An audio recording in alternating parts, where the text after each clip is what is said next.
Let's do a show. What do you say? How is everybody on this Monday, last day of June? Should you forget that June only has 30 days? It's true. It is true. You can check it. 30 days has September, April, June, and November. When short February is done, all the rest have 31. See how I did that? And you can also do that thing if you ever know, like with your knuckles, all the knuckle fingers have 31 days. Have you ever done that as well? Like, it's like, how do I do this? January, February, March, April, May, June, July, August, September, October, November, December. You notice all the ones that fall on your knuckles are 31. And, of course, it's going to be July 1st tomorrow, and you know what that means. One more month to the best day of the year, and that being my birthday. Of course, I will remind all of you of that. You have a whole month to prepare what you're going to get me for my birthday. So, think real hard. All right. So I got a fantastic show lined up for all of you tonight, this June 30th of 2025. As you can see in the title for this live show tonight, I'm going to talk about Jodi Huisentruit. She's been missing for over 30 years. The 30th anniversary, if you want to call it that, was June 27th. And there were some live feeds and things from Mason City, Iowa. I want to talk about that. Also going to talk about the disappearance of Tara Breckenridge. This is a disappearance going back some years that was brought to my attention by a listener, and I had a chance to just do some light reading on it, maybe for a half hour. I want to talk a little bit about that. And last time I did not get to talk about the Karen Reed trial ending. I would certainly want to touch on that, although I don't think I'm going to spend a lot of time with that. But the breaking news on this Monday is that the presumed murderer of those 4 students at the University of Idaho, Bryan Kohberger, has taken a plea.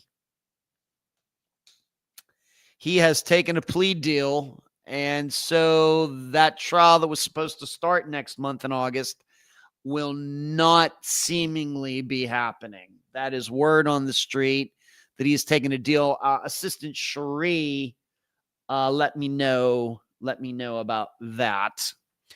And so I ended up, and I will read an article. I have that lined up here in a moment. So I want to get to that before we are done as well over the next couple of hours. So all of you who were maybe even thinking about taking time off in August to watch some of the trial, because I know some of you do that. You're really into that. I am not that type of person when it comes to trials or things like that. I suppose I could say that if there is a disappearance that we've featured on Unfound that ends up going to trial, and it's going to be on court TV, and it's going to be like every day or something, I suppose I could make some time. Really not my thing. And of course, I've already been in a trial. That's plenty. All right, that's plenty. But good to see all of you. I want to remind all of you as you are watching tonight, please give this show, this live show on YouTube and Facebook, going to both places, please give it a thumbs up if you could. Don't forget to do that. If you are not yet a subscriber to the YouTube channel, you could do that right now. If you're on Facebook, if you're watching on Facebook tonight, if you're not yet a part of the discussion group on Facebook, please request, just do a search for it, request to be let in. Go to the page. You can like that as well, share it around, and all of that would be deeply appreciated. Before I go any further, let's see who is in here tonight. Charles Flat Baby, I know that's you, Charlie. That's pretty funny. I don't know what it is with these new chat names or whatever. I noticed that during the think tank yesterday, and told myself I was going to look into that, but why that's happening, but I forgot. Charlie, tech review. How are you? D, how are you? All you beat me. Yeah, they get in here early.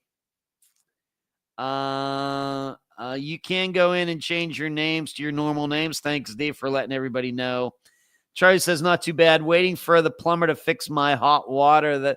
You don't have any hot water, Charlie? That sucks. Charlotte, good to see you.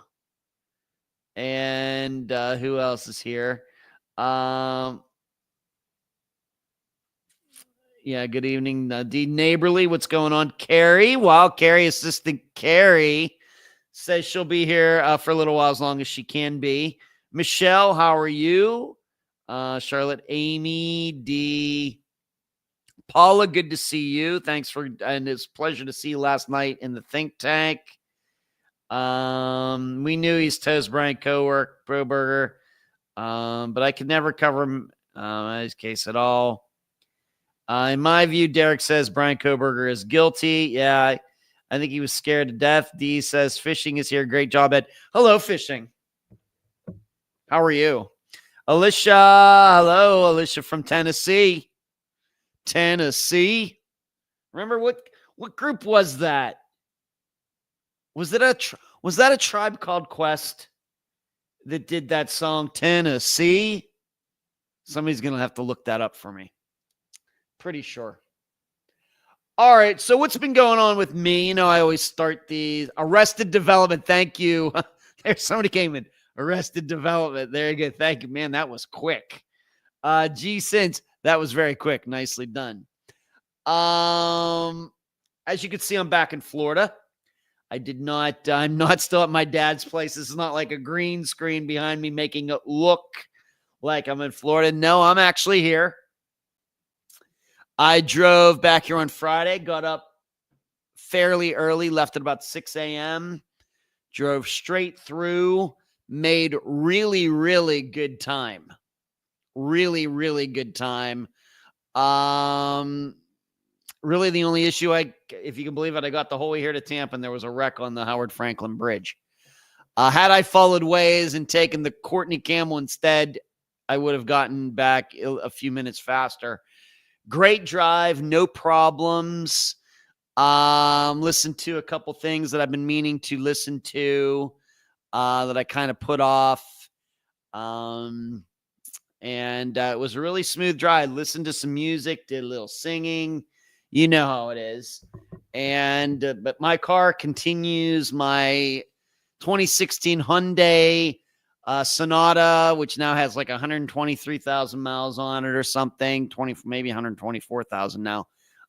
Continues to run fantastic. It's 1,000 miles, almost exactly 1,000 miles, a little over 1,000 between here and my dad's place.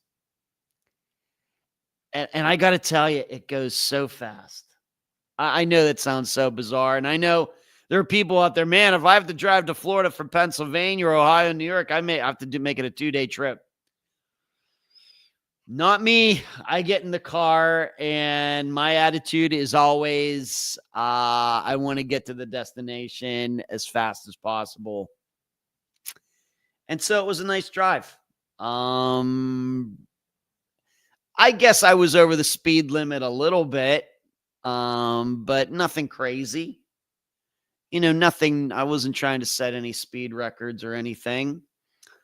What did I have? I got some Gatorade along the way, and I got some Twizzlers, and I got some goldfish crackers to eat, which was nice. On the way to Pennsylvania, I got some beef jerky on the way there. I didn't get it on the way back. But it was a nice, I don't know. I realized that people, have a hard time driving long distances and everything. That still at 54 years old is not a problem for me at all. So it was all good. The only thing about my car is I did get my oil changed in my car when I was in Pennsylvania. By the way, I hardly even drove it while I was there. It sat at my dad's. We usually just used his vehicle. The only time I really drove it was to go get the oil changed in it. That was it. I think that the whole time I was there was the only time it just sat there for 2 weeks. But I like to drive there because I can bring my stuff and, but my car does use oil. And so probably I need to check it. Probably used a quart of oil driving back here. He uses about a quarter oil every 1,000 miles. So I'll have to check that maybe tomorrow. But this time, the age of the engine and the type of car and everything, very, very, very normal. Nothing unusual about that. But it just continues to run so smooth. It's crazy. In other news, my dad and I went and played trivia last Tuesday night. So the day after the live show last week, we went and played at the same time at the same place where I went to see my buddy Brad play. And I told you about that last Monday. All these longtime friends of mine, surprised me there, and we had a great time. We went and played trivia there on Tuesday night. Really did not play that badly. We didn't finish very well, but there was just one question that we didn't know. Had we known it, we would have been able to double our score. We still wouldn't have won, but we would have been very competitive. We probably would have finished. I was going to say there's a baby, 18 teams there. Had we gotten that question right and doubled our score, we probably would have finished 6th or 7th, something like that. It was just the two of us.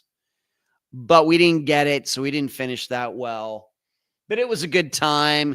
I didn't really care for the format that much, to be honest with you, because you had these, like I said, these opportunities like to double your score. And it just seemed a little too random, the way you could, get points and double your score and everything else. So I like the format much better that when I play on Wednesday nights, and of course the other times I've gone and played by myself where they have it down here. I like that format, those formats, although those two are different. I like their formats a little bit more, but Dad and I had a good time. Dad did know some questions that I didn't. He had a good time, showing off some of his his knowledge. So it was good. And I ordered wings. Dad actually ate some of my hot wings. He liked them. That's something I didn't predict. So we got to do that, and that was fun. It's a nice place. The place where the trivia part is held is just okay. It's a little hard to hear. It's very echoey and everything, but it's a big area. It's not like it's a restaurant and everything, but it's held like in the bowling alley area of this restaurant, huge building. And I thought it was run fine. Like I said, as a connoisseur of trivia games now, it just seemed, I'll just continue to say it. The format, to me, not the greatest. And so that's really what's gone on since this, since you saw me last. That's really what's gone on. Not a lot. Of course, we got the episode out on Friday, which went really well. And of course, it came out while I was driving back here. Who else did I really didn't see? Everybody I saw on that one Saturday. There's really not a ton of other people to see. I mean, there are other people who I know still live in the area, but I don't know, we necessarily make an appointment to get together or anything. But they're certainly still friends of mine. But it's kind of tough because my dad doesn't live where I grew up. He lives about an hour away. And it can be maybe at least a little bit of an inconvenience to get there. So you have to keep in mind my mother and dad moved from my hometown like 20 years ago. So there's that. Anything else? Nothing that really comes to mind. It's been a little ugly since I got back here to Florida. It did end up raining on Saturday. It rained yesterday. It was ugly out there today. And even when I was in Pennsylvania, the 14 days I was there, I think it rained 10 of them. Even though it was, really, really warm there while I was there, it also rained quite a bit. So I was hoping I was going to be able to set my net up and throw outside my dad's place. And I did do that a couple days, but it rained so much and everything is just, it just didn't come together the way I wanted it to come together. Something my dad, I think it was this, what day was it? What day was that? We went up along the Allegheny River and saw the old camp that maybe we did that before live. I continue to say, I don't know where the time goes. I can't believe I was up there seeing my dad for 2 weeks. I just don't know where the days go. So I can't even remember what day we did that. But sometime, I thought it was after the live show last week. Maybe was it Tuesday? It might have been the same day we went to trivia that we went up to a place called East Brady. My parents used to have a camp up there in a little place called Hillville. And we were on these gravel roads, and we were actually a little bit lost. We didn't know exactly where we were, and then all of a sudden there was the Allegheny River right there, so we kind of knew where we were, and that brought back memories. The camp that we had, really, it was like a house. Doesn't even look like it did when they had it, 40 years ago. The person who has it now, I mean, it's really, really nice. When my parents had it, it kind of just looked like a camp, a big camp. They look different than a house. This actually looks like a real house, the way it's done up now. And it really, I mean, being up there, driving around there now, it's really amazing how many nice places are along the Allegheny River way up in that area. If you were to find East Brady on a map and see the Allegheny River go by, you're kind of looking north of East Brady, driving a lot up along the river from East Brady along what would be the west side of the river. Man, there's some nice places along there. Surely places that were, the way I remember back in the 80s when we would go up there were never any places nice like that. It's changed a little bit. But I can even say that about my hometown of Leechburg, PA. Since I live there, I guess it's now become a thing that city dwellers now buy property out there. And like if you go down to what we call the Shenley area, which is down also near like the Allegheny River, where the Kesse River goes into the Allegheny River. Man, there's some nice places over there too that surely did not exist in the 1990s. People buy land down there, and that's like, they live in the city or something. That, going to my hometown is now like getting away from it all or something. I don't know. It's so weird for me to think about it that way. But there's some really nice houses down there in the Shenley area, which, if you would have told me that back in like the 1990s that people would be building these big houses down there, I would have told you you're crazy. But they're there. It's just people who have no other connection to the Leechburg area except they found some land. It's kind of out of the way. They can get away from it all and be down there and have a nice view or something. I don't know. It's so crazy. So there you go. That's been kind of my week. Not a ton of excitement really going on. Neighborly also says it was Arrested Development. Thank you. Fishing, great, thank you. Well, Lower Bama is where I'm from. Lower Bama. That's funny. Nazers has the best beef jerky. I can't say, Jacqueline, I can't say that I'm that picky about my jerky. Here's one thing you learned about beef jerky real fast. It's expensive. And it was expensive before inflation in the last couple of years. And so you really have to pick your spots when you buy jerky. But I'm fairly lenient with my jerky. I'll take Slim Jims or whatever else. I think it's a great snack on the road. But like I said, you got to watch because you're buying it and then you see the receipt. It's like, oh my gosh, this is so expensive. Yeah.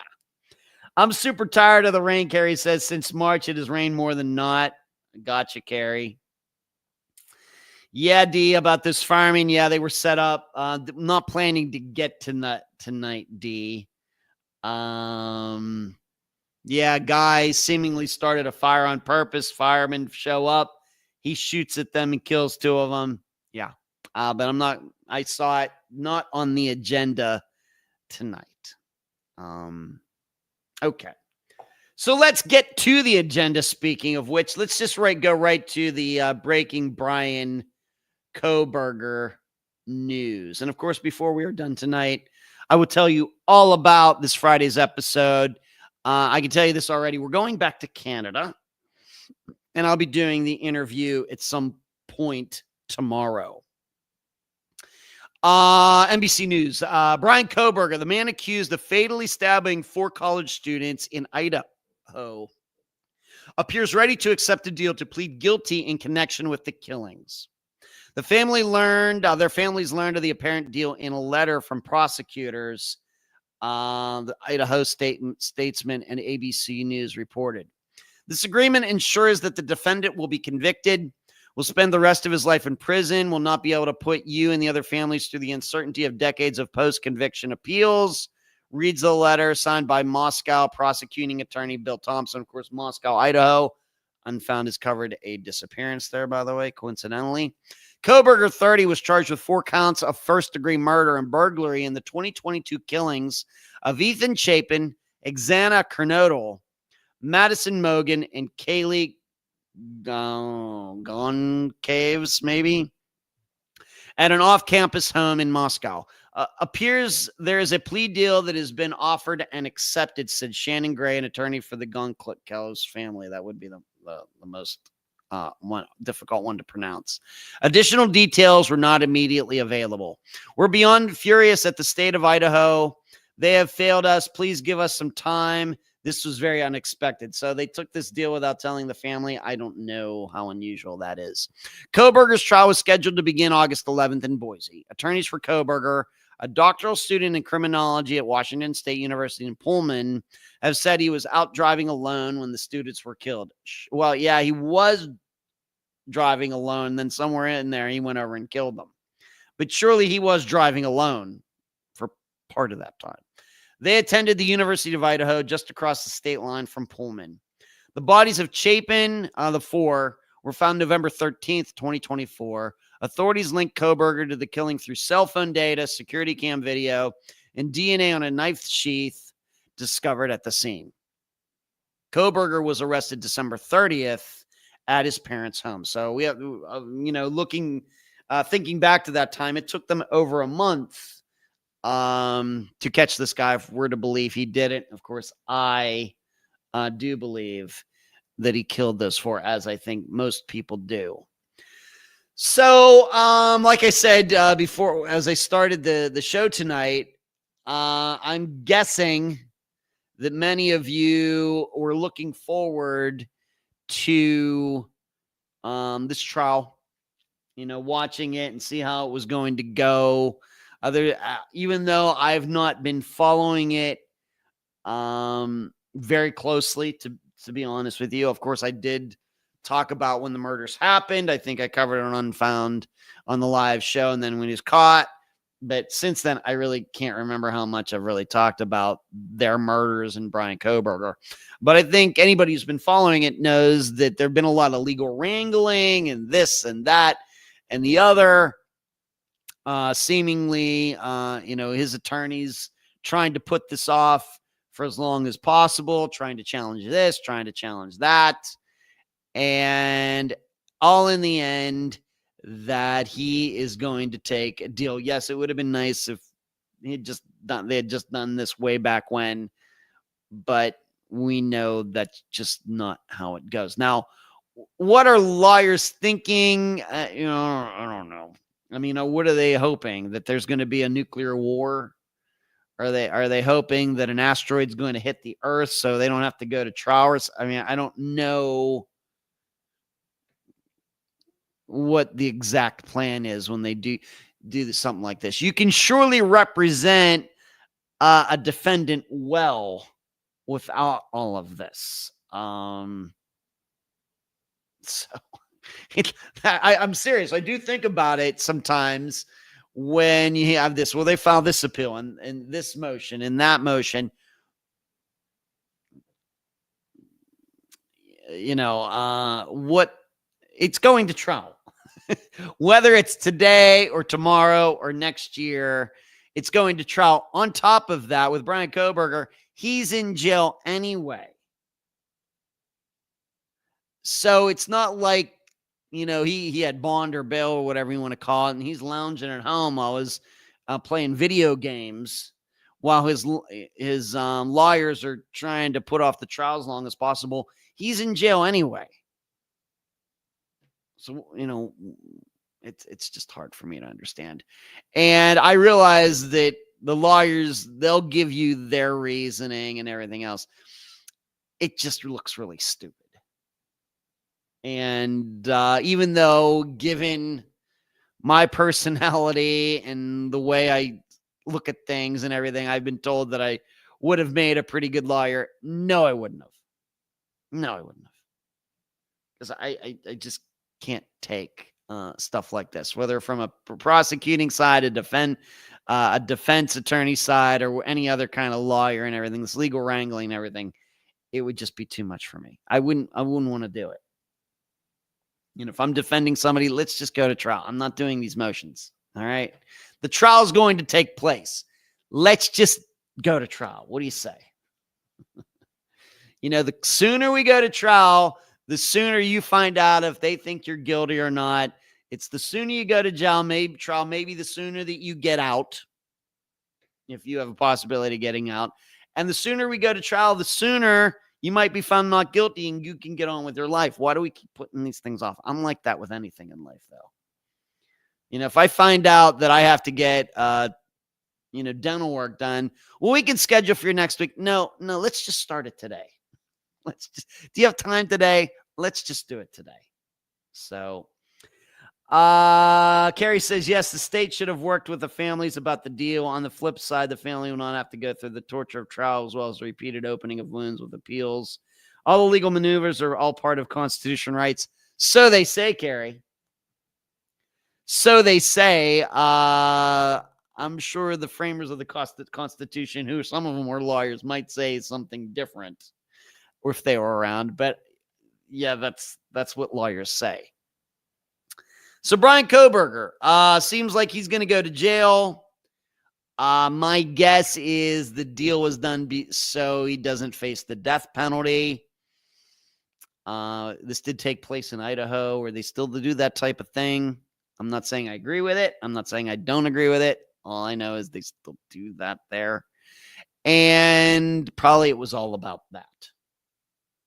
And this plea, my guess, no parole. He can't, no appeals, like it says.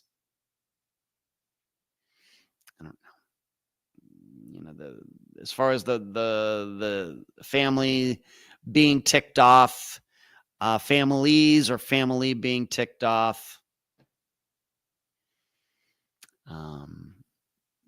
Not sure. Carrie, you don't want a horrific person getting off due to a rights violation. Yeah. No. I know. I did have to go back in preparing just to talk about this, although I'm not going to spend much more time on it.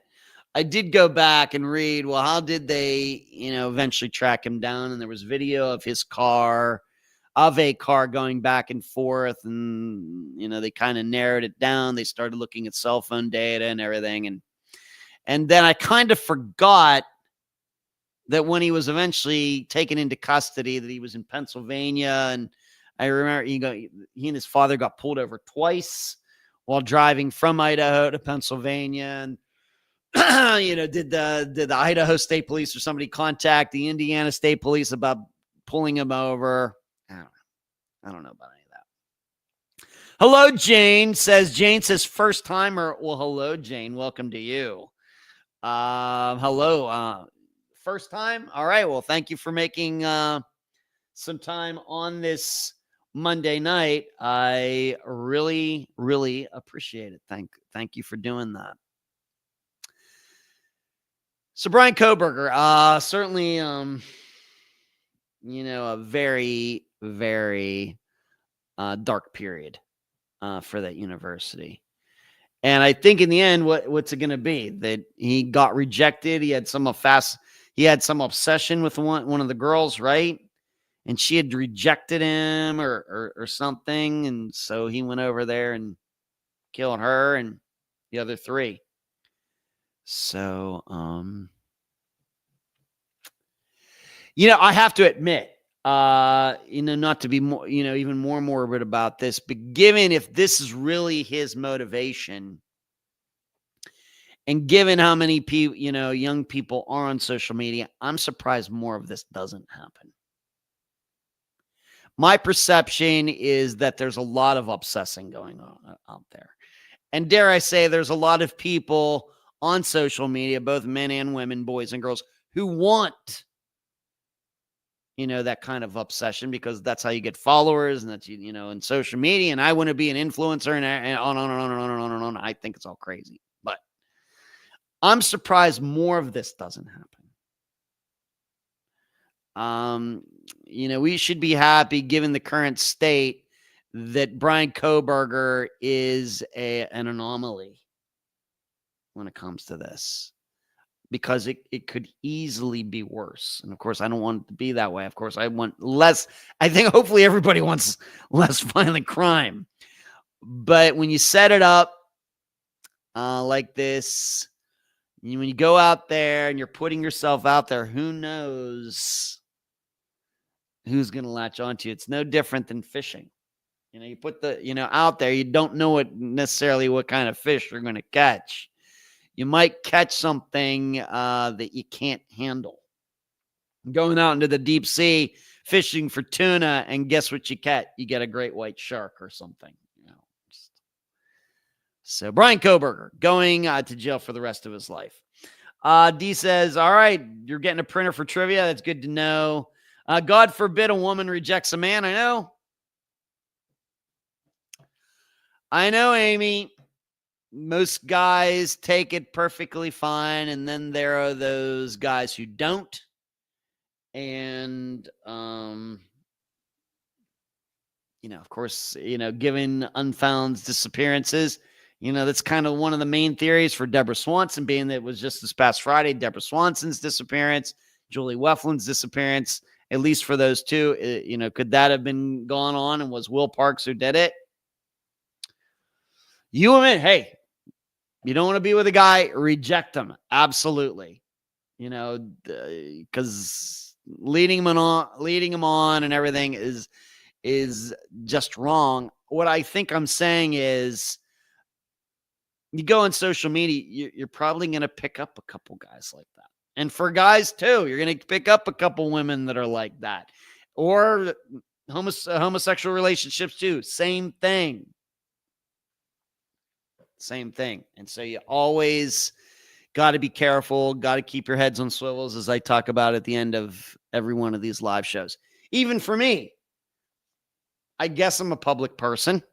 I do this live show every Monday night. The podcast is fairly popular. I've been on TV a couple times. I've appeared at schools and everything else. Maybe there's somebody obsessing on me. If they are, that's news to me. But in my daily life, trust me, it's in my head. It's something that I think about And everybody who is putting themselves out there should do that. Should do that. All right, moving on. So Bryan Kohberger, charged. Plea deal has been made.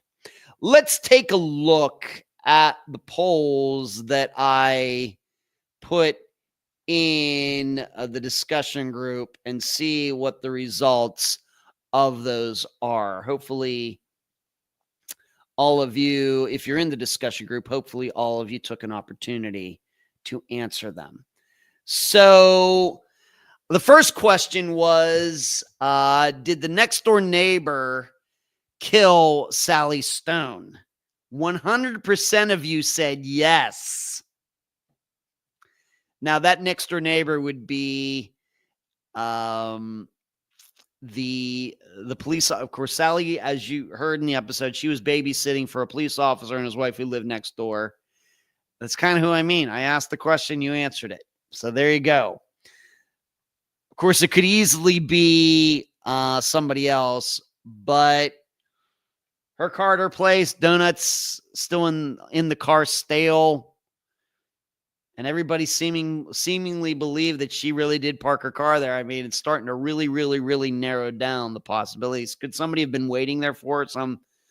Some client she had at the strip club wondering where she was. You know, why aren't you dancing? Oh, you hurt your knee. Certainly could have been waiting for us. Kind of like Dan Markel. Those killers were waiting for him when he came home. The difference would be, though, I'm not sure that anybody knew Sally Stone's exact schedule that day. What was the killer gonna do? Hang out there all day? It's hard to understand. Next question I asked: did a coworker kill Julie Weflin? Of course, this is my pet theory. 60% of you said yes, 40% said no. All right, so I got a little majority on my side, but not overwhelmingly. Okay. Did a coworker kill Julie Weflin? 60% in the discussion group said yes. Next one. Did Will Parks kill Deborah Swanson? 100% no.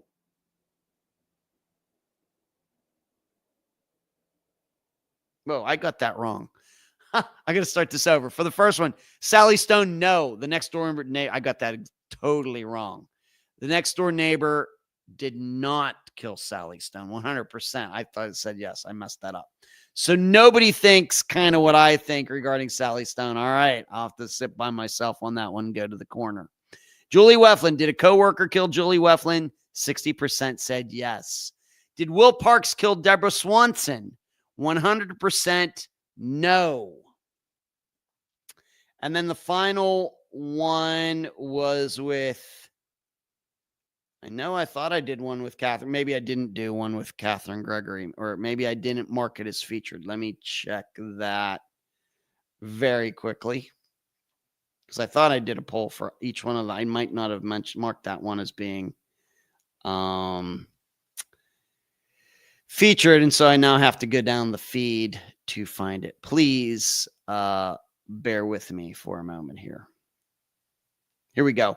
Did Catherine Gregory's husband kill her? 100% yes. All right. So I agree with that one. Did Will Parks kill Deborah Swanson? No, I agree with that one. Did a coworker kill Julie Weflin? 60%, so it's almost 50-50. But still, I have to agree with that one. And then did the next door neighbor kill Sally Stone? 100% said no. I'm going to disagree with them. That one. All right, so those are the polls. If you don't know, I post those pretty much every week. If I think that I have good question, I try to come up with good questions, good poll questions. And I appreciate everybody who takes part. Next, let's go to Jodi Huisentruit. Of all the disappearances that Unfound is featured, probably this one has been talked about the most in the live show's history. Of course, I did a show earlier this year.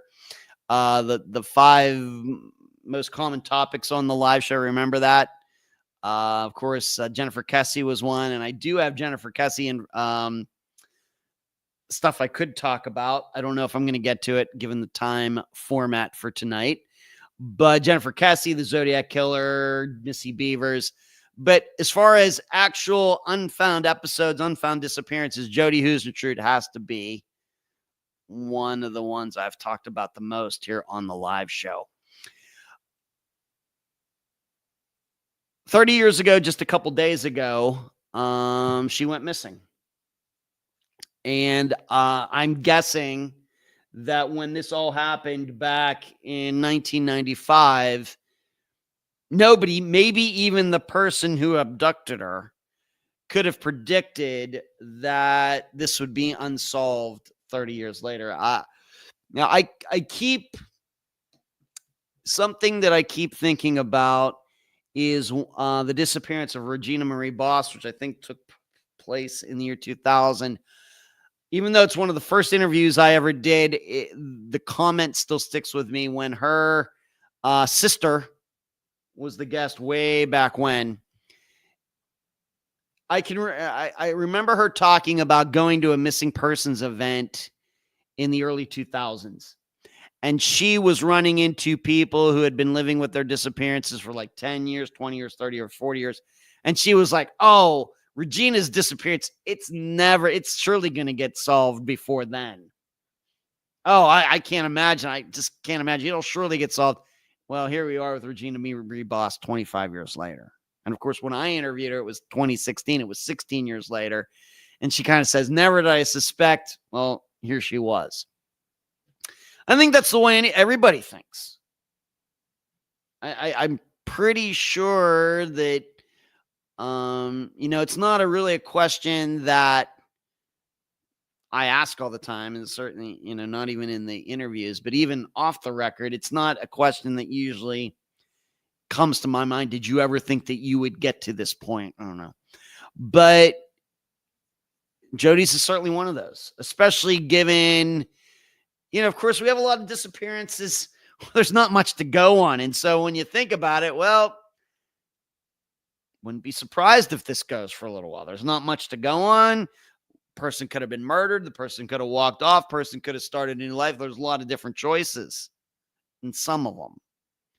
But then you have some disappearance like Jodi's. It's obvious what happened. It's not obvious who did it, but it's obvious what happened. You have the palm print. You have all of her stuff on the ground. You heard somebody, a witness saying, well, I heard somebody yell something. And you have that apartment complex. And you have this guy who allegedly saw a van in there. And then Jodi filed this report like months before that about she thought she was being followed.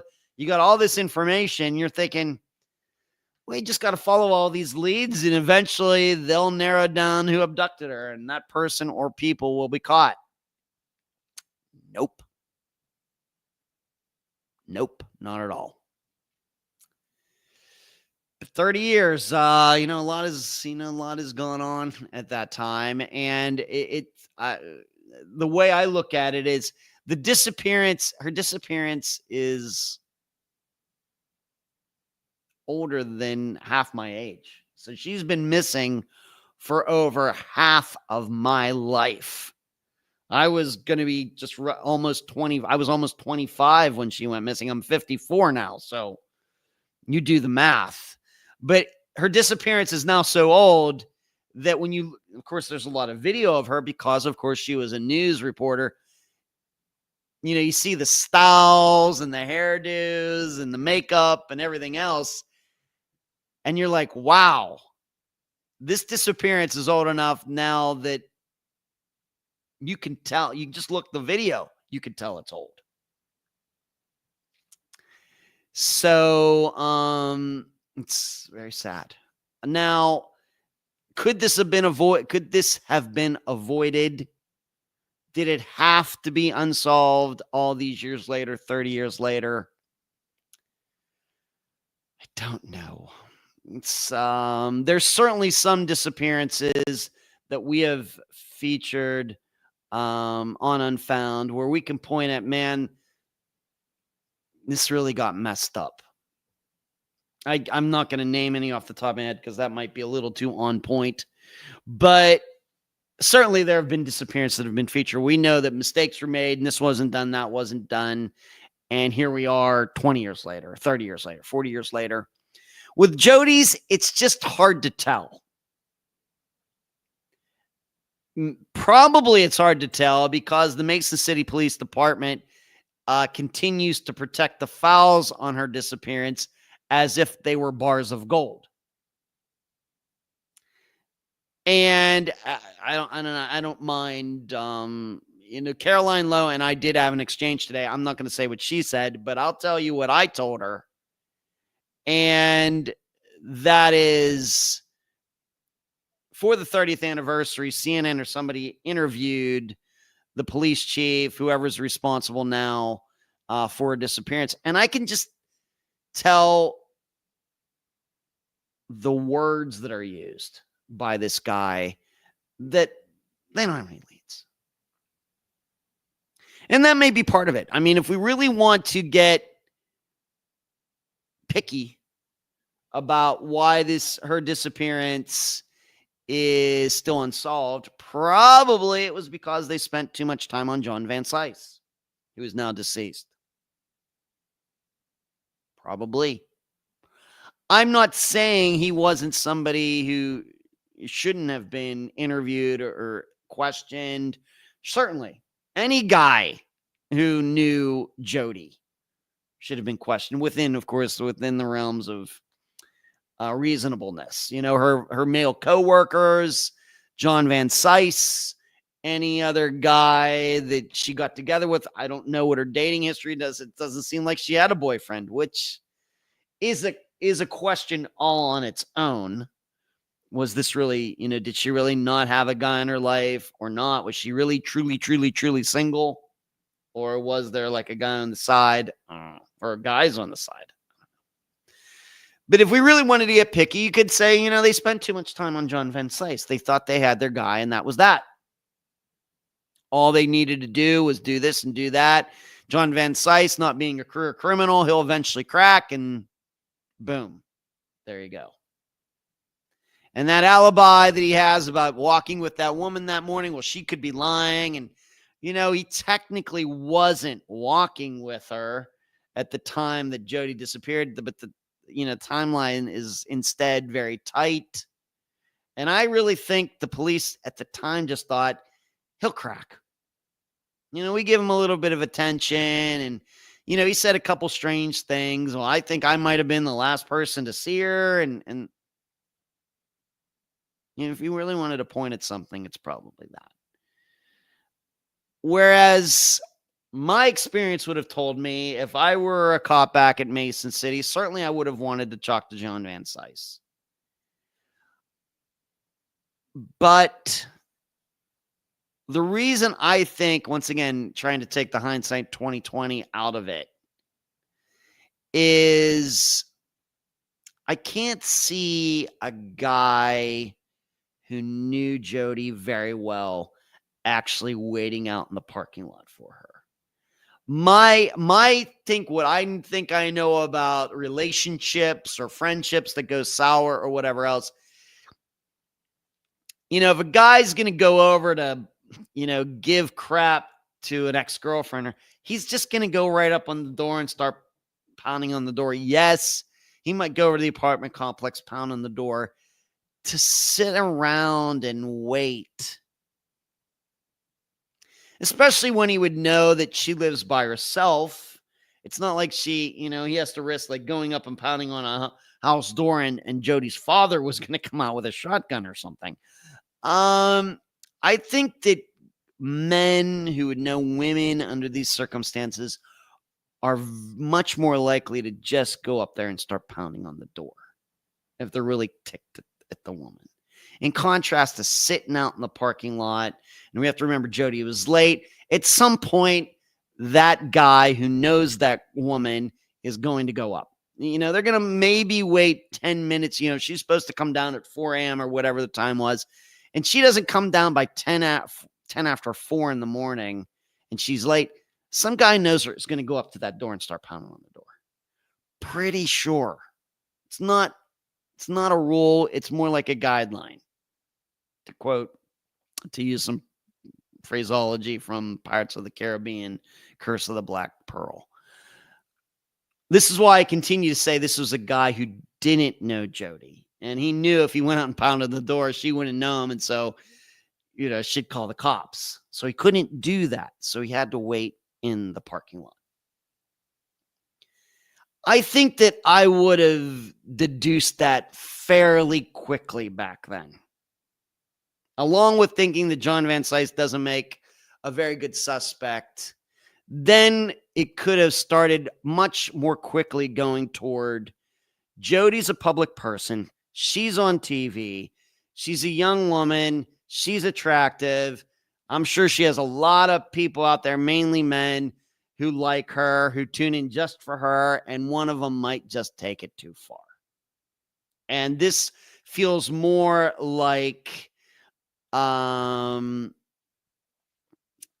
situation that really, really famous people get into where they, they're sleeping at night, 3 a.m., some stalker, is in their bedroom or something like that. Of course, that's a little different situation. But, they go somewhere and there's a stalker like that. In contrast to what regular people use to experience regarding the topic of stalking, obsession, everything else. Now, maybe, of course, being that we just talked about Bryan Kohberger, maybe it's an exception. Maybe I'm totally, totally, totally off on that. Maybe it's just, I don't know what the statistics, I'm sure there have never been any studies done on that.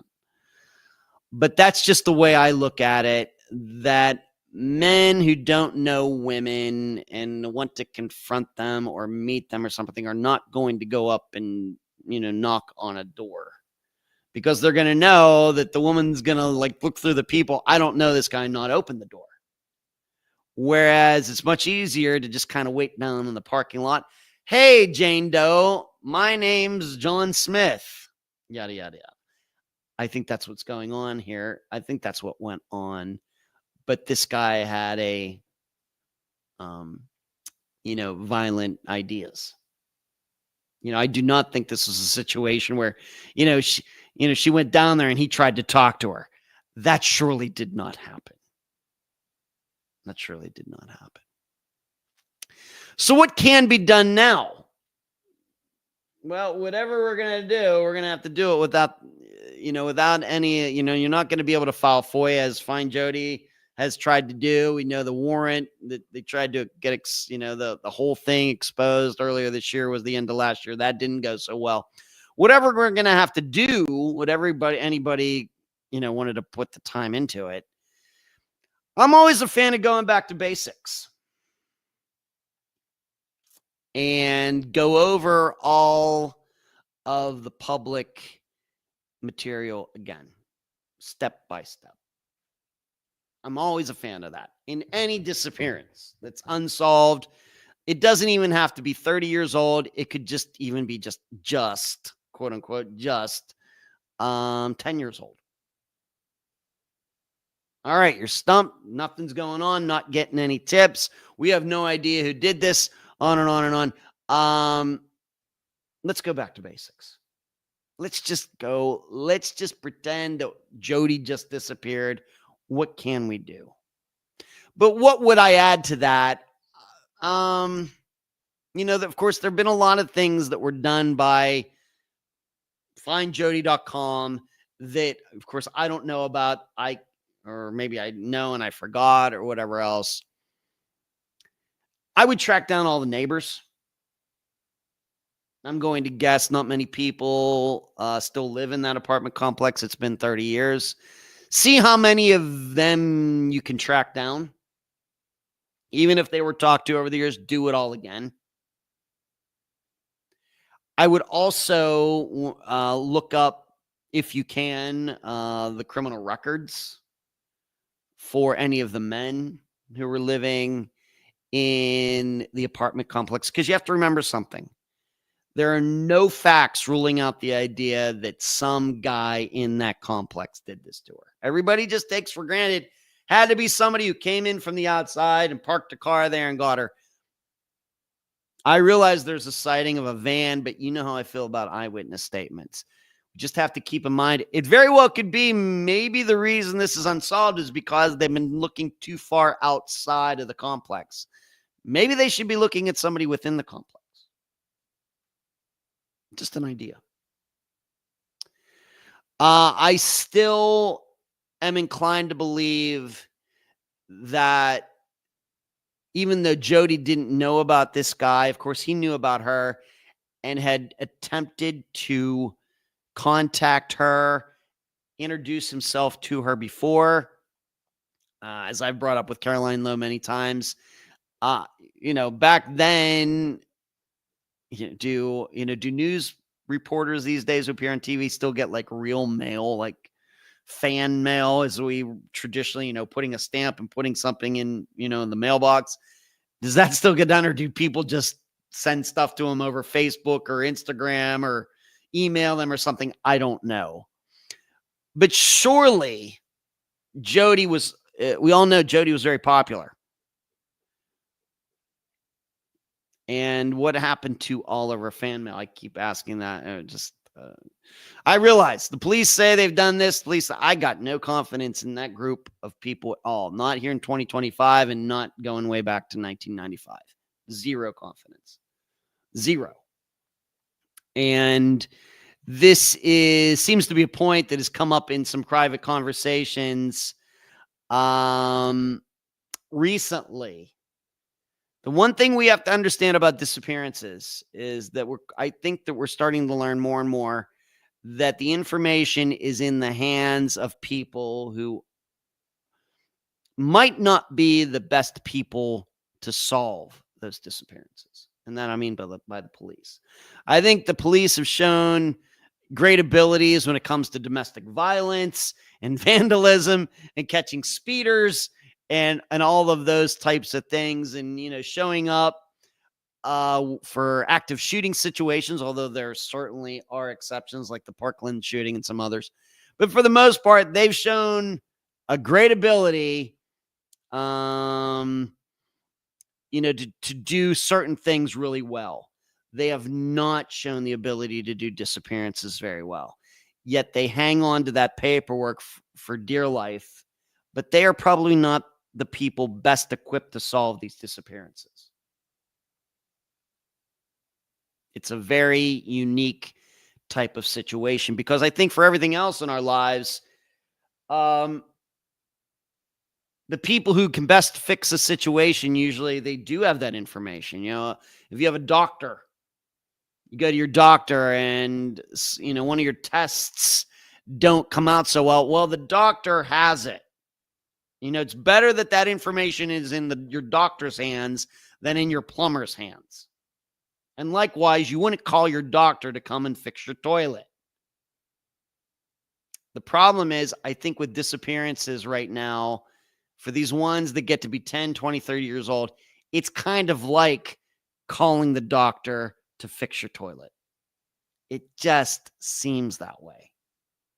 And so it just might be true. So I would look at the mail. I'd go back to that. What kind of fans did she have? And even though Mason City might not give up the paperwork for Jodi's disappearance, surely other crime information from Mason City can be attained through a FOIA that's not protected. And so what I would be looking at would be any... I just can't think of another word. Weird situations involving women, somebody being followed or something like that, a year before to a year after Jodi's disappearance. I think that would give me a good feel about what goes on in that city regarding men stalking women, men accosting women, assaulting women, women on the street, women in restaurants, and maybe even women in their apartment complexes. How often does that really happen? I'd want to know the rate at which this happens. And then I think I would have a better idea of, okay, this guy went to Jodi's apartment. Is this something common that happens there? Or is it something that's really, when it comes to like rape and things, or is it something that is really, really, really rare? Because if it turns out that it's really, really, really, really rare, then I have to start thinking that whoever did this is not from the Mason City area. And we have to remember the TV signal where Jodi worked went a long ways. And so then that might lead me to the next nearest towns and cities. And then you do the same thing all over again. You get the paperwork there for a year before to a year after Jodi's disappearance. What does that area say about men going up to women's apartments and accosting them in parking lots and things like that? That's what I would do.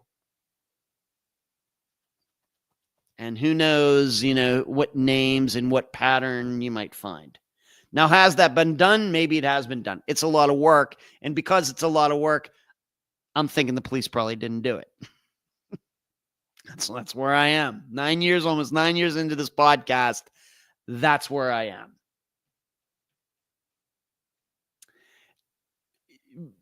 am. What is also noteworthy to me, which is also something we need to think about. How many news reporters are there in the United States? Thousands. And thousands have been employed since 1995. How many have gone missing? 0. Now, some of them have been murdered. There have been murders of reporters. And I think I even talked about this within the last couple of years because there is some website that keeps track of that. I think that in modern times, there have been 14 reporters in the United States who have died. And interestingly, almost all of them had to do with their work and not with their personal lives. That's something I would have not predicted. But they were murdered or whatever happened due to the work they were doing. They were done on the job. And not something in which somebody went to their house and shot them up, or it was like a domestic violence situation. Most of it had to do with being a reporter. Somebody didn't like that they got in a promotion or something like that. So maybe that's more likely in Jodi's disappearance than we all thought.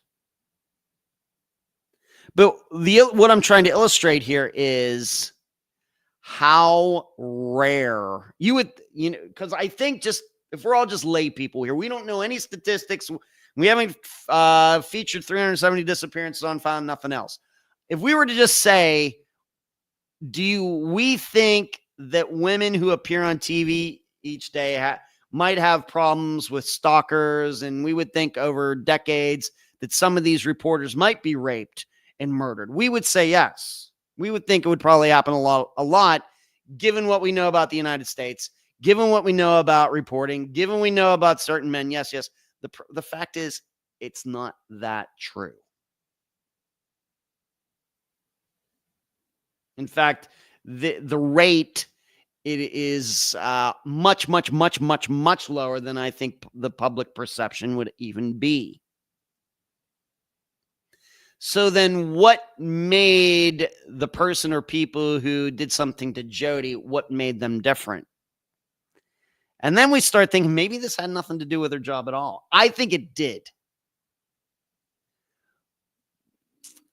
But I think this is the kind of reasoning you have to do after 30 years. You have to start getting down to the statistical probability of the crime. And given that we know there's thousands of reporters over the last 30 years, and only 14 of them have been murdered, and most it had to do with their jobs, well, That means something. It might not mean a lot, but it's something to consider. Something to consider. So this is where I am. 30 years into Jodi's disappearance. I think that it means something to me. I'm very, very sure that the first disappearance I ever looked up on the internet, when the internet came to Gilpin Township in Pennsylvania, was Jodi's, because it happened right around that time that Gilpin Township got the internet in 95, right around the time that Jodi went missing. And so that's probably why it has remained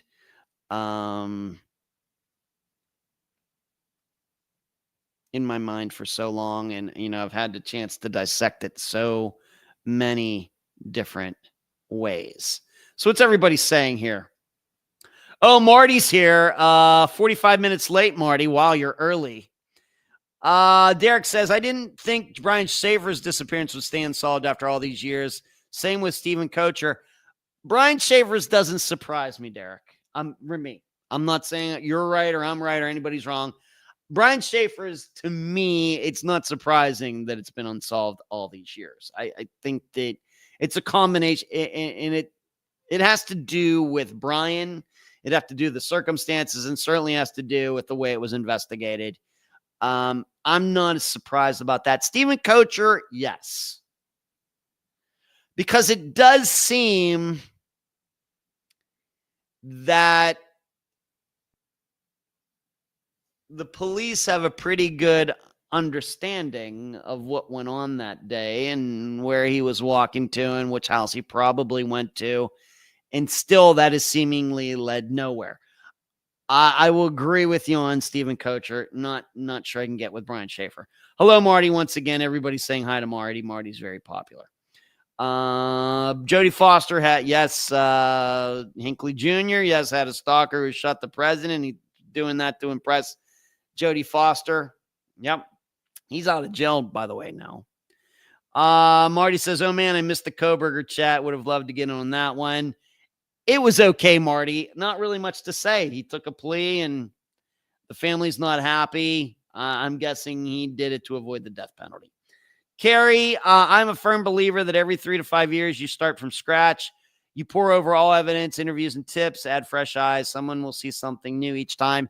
Yeah, unfortunately, that doesn't go on, Carrie. And I think it doesn't go on because police are so afraid that somebody's going to come in and see the mistakes they made. And this should have been, Jodi's disappearance should have been solved 29 years ago. The human ego sucks. Hello, Stephanie. Hello, Ganja Lover. Interesting. Lisa, where you been? I've been waiting. I was looking at the chat. When's Lisa going to say something? Lisa wasn't here until 10:06. Okay. You meet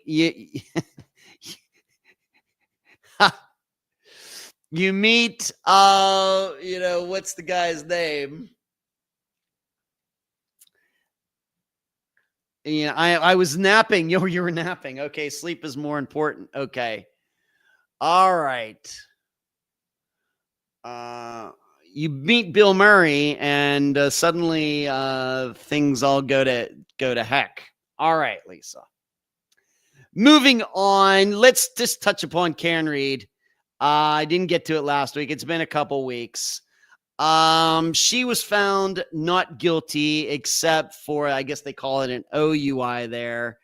I'm just going to call it a DUI. And I'm going to insist reality. I think I know what happened, but surely from now to the end of time, they're going to be people creating YouTube channels and podcasts about all this, and nobody is ever going to know exactly what happened that night. Never going to happen. I still insist she really did back into him by accident. She was certainly drinking and driving. I think that the jury got it right. I'm not saying they wanted to get it right or that just lucked into it, but I think they got it right. But I know there will be And you got to be wary of these people. They're going to keep talking about it. They're as my sister-in-law Laureen's says about my brother Bryan, he'll talk the cover right off the baseball. Meaning, my brother Bryan, if you watch a baseball game with him, he'll just find stuff to talk about during the game. Chatter, chatter, chatter, chatter, chatter, chatter, chatter. And that's why his wife always said, he's really, he's going to talk the covering right off the baseball. Why this guy didn't throw this pitch? Why didn't he hit it? That's the way my brother watches baseball games. It's kind of the same thing with this. People are going to talk, about this so much that it becomes somewhat useless. I don't know what John O'Keefe's family's feeling about this. Did they think that maybe they thought that, that she murdered him, or I don't know which side they're on. But trust me, when I say the problem is 20 conspiracy theorists will still be going on about this 20 years from now, 30 years from now, guaranteed. And they'll still be talking about how John O'Keefe was murdered by people in that house. They'll still be talking about it. And nobody's going to be able to ever prove, anything. And the other issue will be probably that they're just like with the assassination of JFK. If they just released all the files, would know exactly what happened. Well, files get released more and more for JFK, and nobody's ever happy. Everybody has all these expectations about what the files are going to say, and nobody's ever happy. And all it does, it just causes everybody to be even more conspiratorial. That's what's going to go on with Karen Read. Mark my words. Hello, Michelle. How are you tonight? Michelle with 2 L's. It's interesting that the name Michelle, I've known some women, Michelle was a very popular Gen X name. I knew there were a lot of Michelles in my high school, but it was always a variation. Was it 1 L or 2 L's? Michele or Michelle? I don't know how parents come to those decisions, but Michelle is like a very Gen X-y. I don't know how many parents are naming their daughters Michelle today. I'm going to say the number has really, really dropped. I don't know why. Michelle's a great name. So very interesting. Kind of off on a tangent. Paula, I listened to 80% of the trial, would have also voted not guilty. Horrible investigation. State didn't prove anything. What a waste of taxpayer money. Yeah. That's a hell of a justice system they got up there. Hell of a job all of you are doing up there, collecting the taxpayers' money for your salaries. Doing a spectacular job. You keep at it. Michelle says, yep, 3 Michelles in my class, 1977 born. Right, Gen X. I was right. Not sure why. Usually those things can usually be traced to somebody famous. Whether men or women when it comes to, kids getting named. But I can't. Was there a prominent Michelle like between 1965 and 1975 that parents just thought, yeah, we got to name our daughter after? Not one that automatically pops out in my head. I mean, when I think about women who were famous back in that time frame, I think about Cher. Nobody named their kid Cher, right? I think of like Faye Dunaway, or of course Audrey Hepburn, Kath. How many girls got named Audrey? I didn't know any Audreys growing up. Catherine, known some Kathys, I guess. Maybe the Beatles song, Michelle, My Belle. Maybe that's a good one, Michelle. That could be. Okay. But on the other hand, Michelle, no girls were getting named Eleanor during that time, right? Eleanor Rigby, all the lonely people. Where do they come from? So it's interesting how that all comes together. So Karen Reed, and speaking of first names, given what, the the negativity around the name Karen these days, are Karen, I think, is another name that hasn't been in fashion for a while. So I don't know how much that name is really going to suffer, but we know all the negativity, and I'm not even sure I know where that even got started. So women's first names, white kids. Of course, I'm very boring. I was named after my father, but luckily none of you. I did have a different name, both first and last name, when I was born on my first birth certificate. Man, I don't mind the last name, but that first name, whew, it was a doozy. I really dodged a bullet on that one. GS and SD says, or Julia, yeah, Julia. Or there was Julie Christie. She was a famous actress, 65, 1965 into 70, kind of that new Hollywood group. All right. Let's go to Tara Breckenridge. I'm going to talk about her just because somebody sent me, there was some recent coverage in Texas where she went missing, and it's going to be coming up on, 38 years in August since she's been missing. So I just decided to take a half hour to take a look at it. And I did come across a couple interesting things that I'm going to go over right now. See, the ones that were big were Tiffany. I knew a Tiffany. There was a Tiffany in my high school. She was 2 years younger than myself, but she was the only one. And Ganja, I named my son after his dad, my husband too. He is Mark the Third, Mark III. Interesting. That's like that's a Lincoln model, Ganja. Lincoln Mark III. That was the version of in the late 60s, early 70s. There was the Mark IV and the Mark V. That's something that just comes to mind when I think about that. All right, Tara Breckenridge. I'm going to first read the Charlie Project article, and then this is one of those that I think could have been solved at the time and wasn't. Tara was last seen the men's club in the 3300 block of Sage in southwest Houston, Texas at 1 a.m. on August 4th, 1992. She was employed at the club as a server. She was not, I guess, a dancer. It was a slow night, and the management decided to send 2 servers home early. Breckenridge volunteered to go, which is uncharacteristic of her behavior. A security guard escorted her out to her car, and she drove away without incident. Breckenridge was returning to her apartment on Houston's northwest side at the time she disappeared. Well, we don't know that.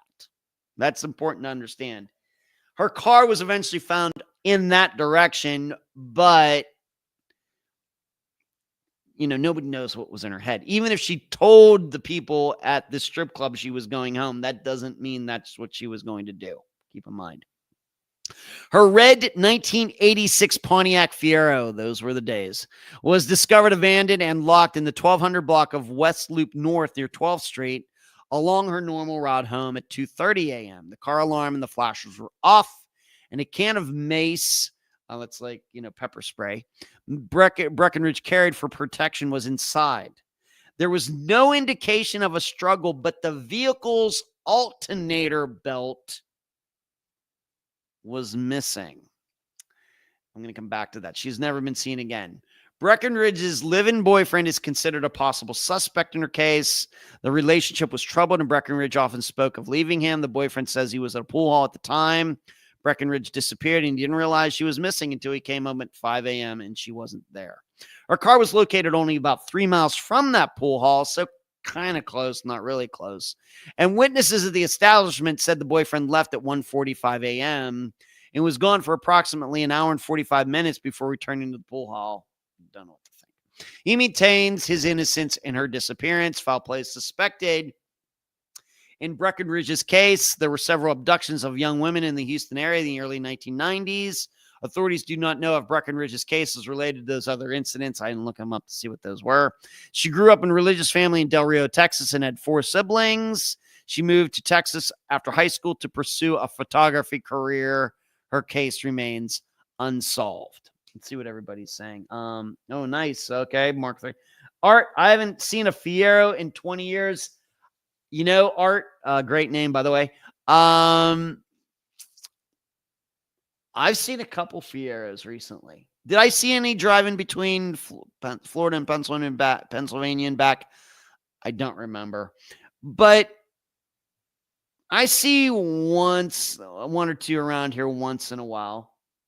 Once in a while, I see them. I do.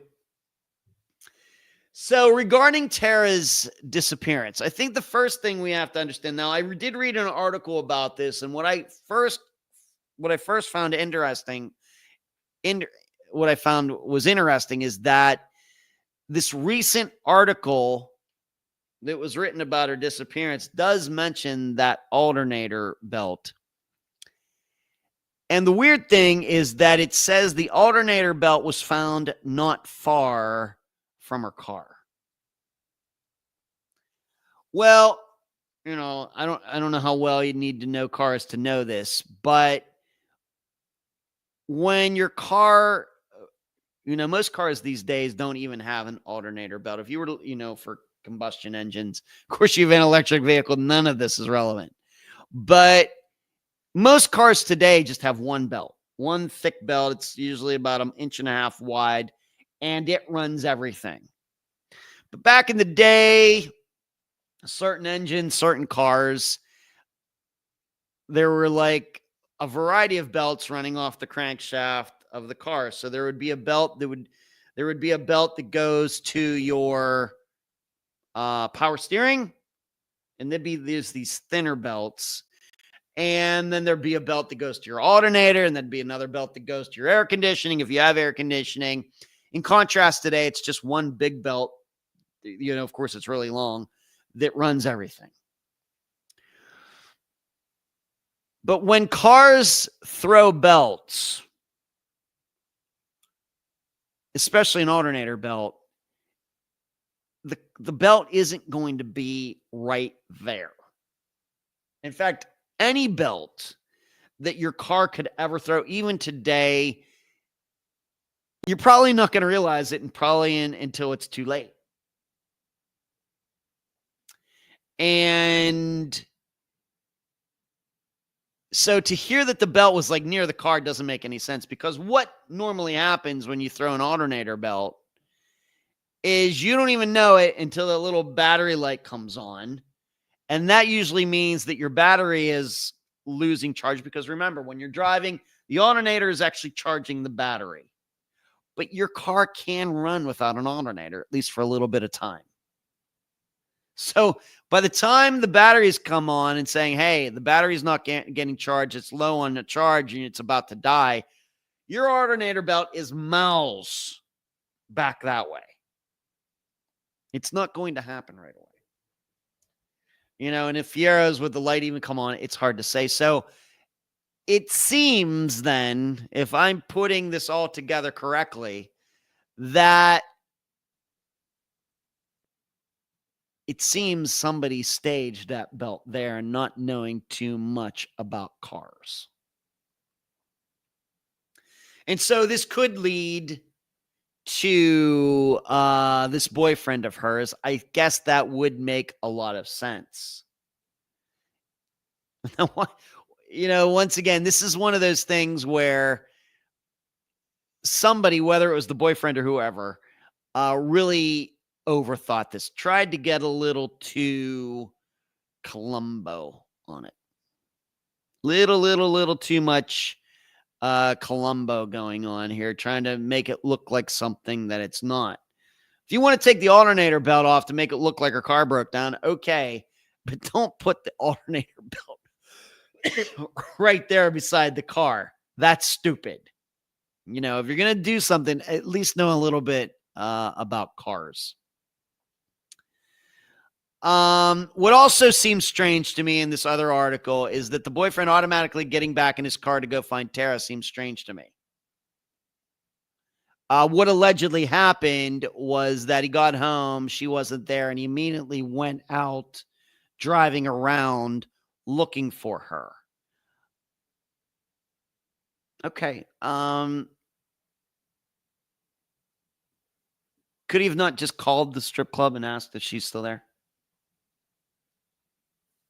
Maybe he did. Maybe he's totally innocent, but it doesn't say that anywhere. It doesn't say that he called first, and when they said, oh, yeah, she left, oh, she's not home, I got to go find her. Then that, of course, seems like very reasonable.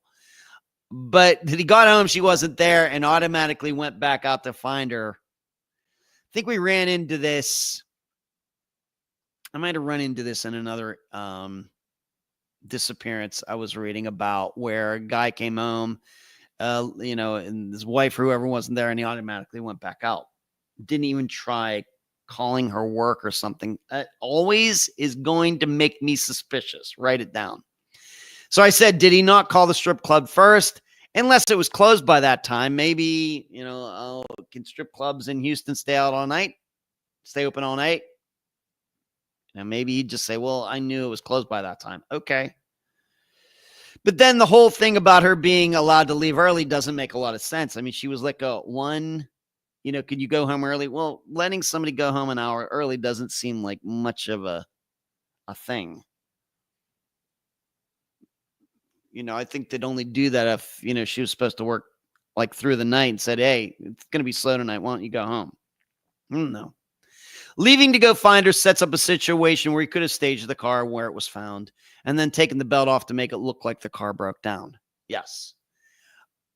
I'm more inclined to think in this disappearance that she got off work early, but did not go home. I think she probably went to where he was. This seems, because we have to figure, did she call him and tell him she was getting off early? How would he have known that she was at home to go home and kill her if that's what happened? We also might think about this idea. She went home and he thought she was still at work, and then he came home with another woman and thought, well, I was going to have my little fun before Tara comes home, and then whoops, she's already there. Could have happened. Of course, that brings in, a third party into this. And so maybe that is still something that, can be this guy, and his name is not in this here, in the Charlie Project coverage. Could he have had another, had a woman on the side and Tara happened upon that?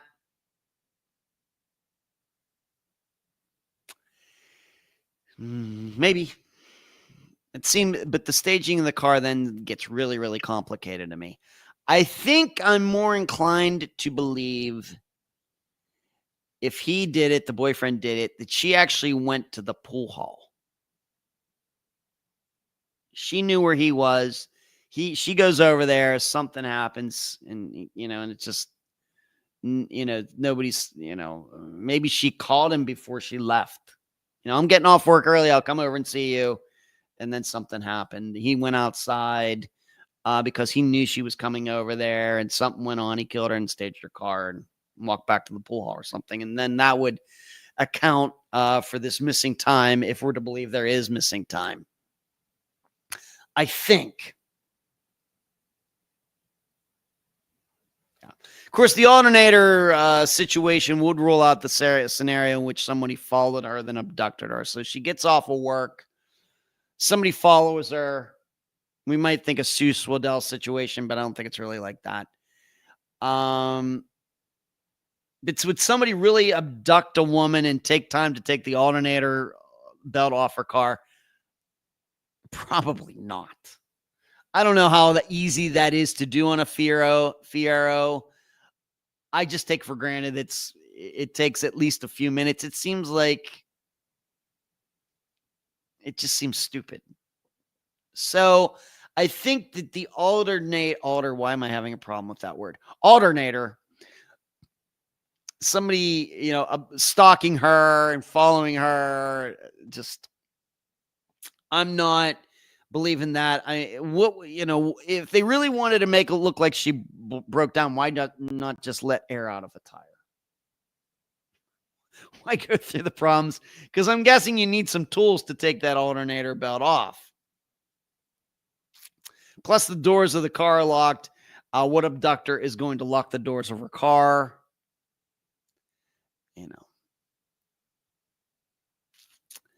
Yeah, let me look at what else I have in my notes. What I wrote overall in writing back to this listeners, overall on the surface, this disappearance of Tara Breckenridge could seem like Sue Swedell's or Paige Rinkowski's. Two where cars were obviously involved, but there's a big difference. Sue's car was certainly sabotaged.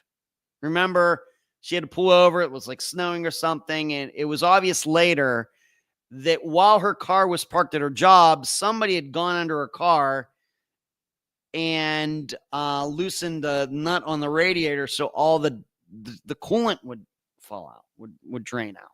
Remember that? How many of you remember that? There were obvious signs that her car was sabotaged, and she drove as far as she could. She knew it was getting overheated. That's why she pulled in to where she pulled in, and then somebody picked her up. Person knowing that she would not be able to make it home with the car like that. So, but with Tara, the belt was certainly staged. Her car did not break down. And with Paige Rinkowski, she was certainly abducted and her car was unlocked and still running, whereas Kara's was locked and not running, meaning she wasn't abducted. I think that's the way I look at it. And of course, with Paige, people saw her talking to some guy and her disappearance is still unsolved. So even though there are certain elements of Tara's that are similar to Sue Swedell's and Paige Rinkowski's, I think that Tara's is still what we might say its own animal. And as I stated to this listener, my guess is the boyfriend did it, and the police overlooked the idea of Tara going to meet him at the pool hall or somewhere else. The police automatically jumped to the conclusion that she went directly home. Pretty sure.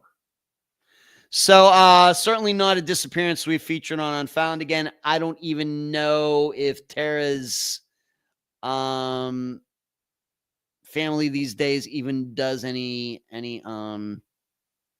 media. I have no idea. I don't even think I bothered to look it up. I suppose I could. But that is my insight into her disappearance. And as we know, when we get into disappearance and Unfound, there's all sorts of things that come out that could completely contradict the story of a disappearance and times and dates and everything else. So when I'm analyzing all of this, certainly some of this fact could be wrong. And if I were to talk to somebody in your family, it wasn't like that at all. You just never know. So that's Tara Breckenridge. Maybe you want to check that out sometime. You can find that recent article that was written about her disappearance. Let me see if I can. I didn't put it in my notes as to when that. Hold on a second. When that was. When did that article come out? There's also something. I think it was Was it the same listener? Maybe it was a different one. Sent me something else that I'm not getting into. And in fact, I will not get into it publicly, but told me something about what somebody said. It's just a little pathetic. Can't get into it though. Not right now anyway. Here we go. Here it is. This was the Chron.com article. This article came out. So Chron.com, that's CHRON.com. And this article, Why Houston Remains Gripped by the Unsolved Case of Tara Breckenridge. I guess there's maybe a podcast or something that's going to be done on it. This article came out on June 18th of 2025. If you want to go to thecron.com and read the entire article. What do I want to get into next? How much time we have? 25 minutes. Just a couple other things. The website continues to get worked on. Totally refurbishing the unfoundpodcast.com website. I think I told you some weeks ago now, maybe months, that the guy who's doing it is a former neighbor of my brother and his wife when they still lived over in Largo. Of course, they've moved over to Polk County, like the Polk City, Lakeland area. And I'm maybe going to go see them Friday for the 4th of July. Because they're going, seemingly going to be going on a long RV trip the next Monday. They might be going for a month or even longer. I'm going to go up to the Northwest United States again, just like they did whenever it was. Seems like a year ago, but maybe it was a year ago. But you have to remember, as I've told you, their first RV got flooded during the second, was that Milton? It was Hurricane Helene and Hurricane Milton. It got flooded and had to be totaled after Hurricane Milton. So they went and got another one, not a new one, a used one. But they went on a small little trip for like a couple weeks, but now they're going to be going on this big trip, and I think they're going to leave July 7th. So I'd like to see them before they go on this trip. But their former neighbor is working on it, and he's sent me some changes, and I'm fairly excited about that.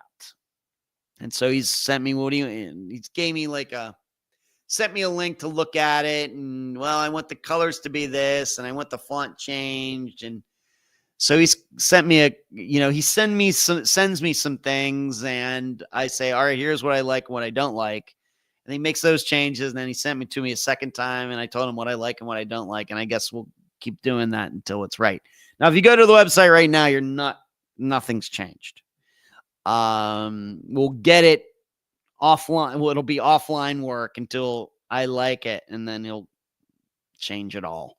So don't go there now thinking you're going to see any changes. You're not. It'll just be it. It'll be one of those things. It'll be the old way one day, and then the next day it'll be totally, quote unquote, new.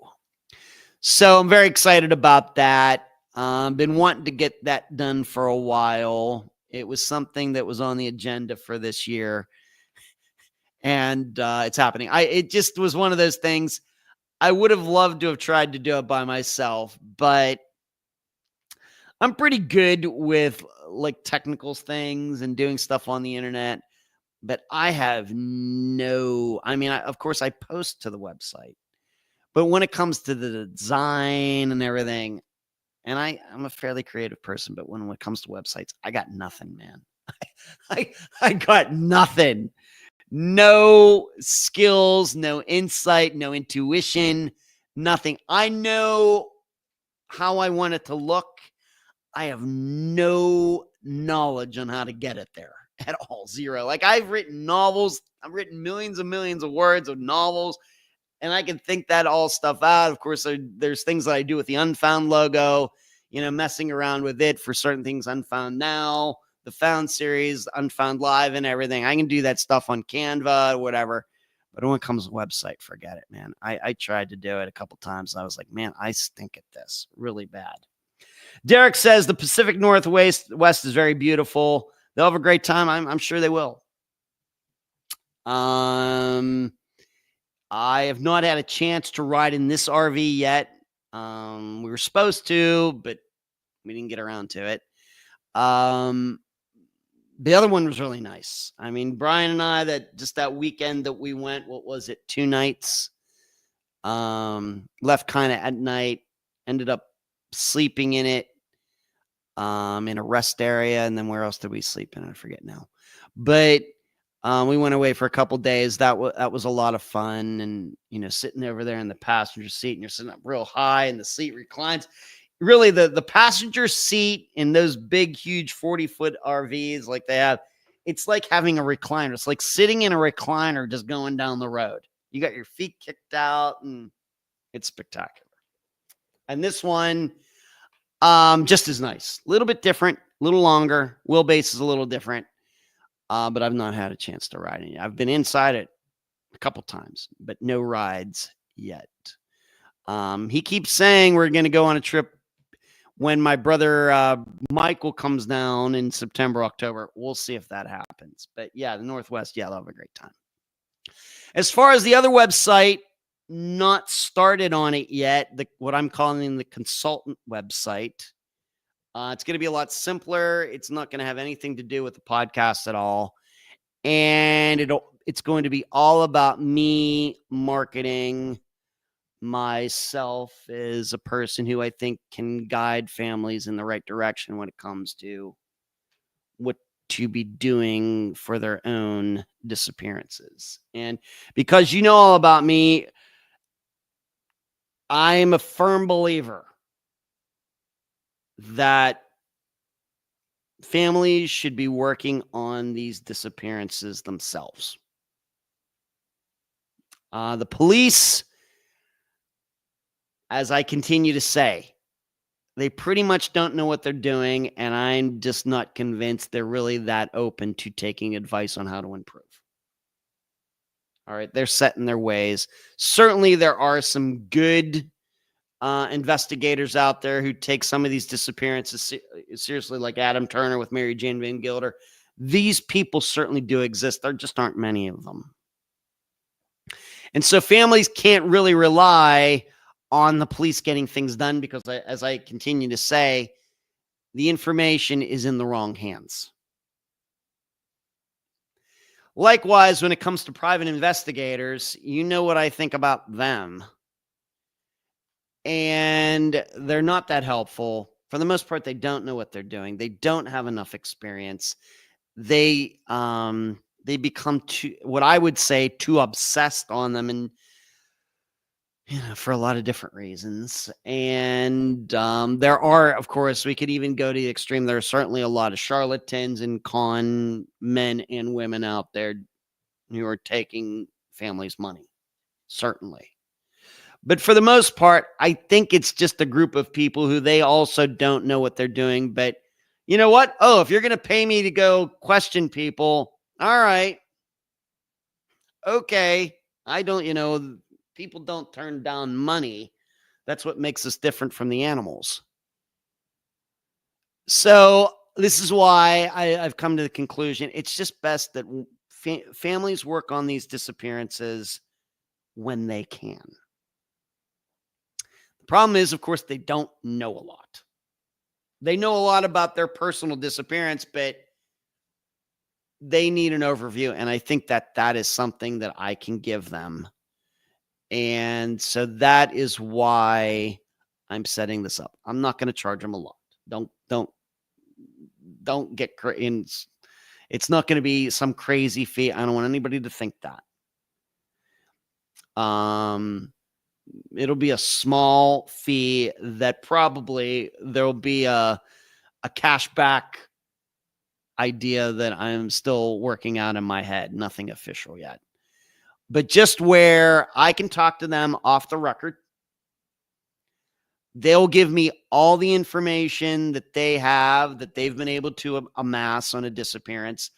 I will go through all of it, and I will write out a report on what they should be doing. Here's why. Here are disappearances that are like theirs. And I'll also give them my honest opinion about what I think happened. Because you have to remember, I have a 90-some% success rate in predicting disappearances that get solved. So that is what I will do for them. This could be disappearances that just happened a week ago or 30 years ago. Of course, I will take all comers and give them my best advice on what they should be doing and why. And of course, this will not be me interviewing them, because some of them may want to show up on the podcast, but this is going to be something that most likely is going to be behind the scenes, and really nobody will know about it. All depends on what they want to do. So I'm just calling it the.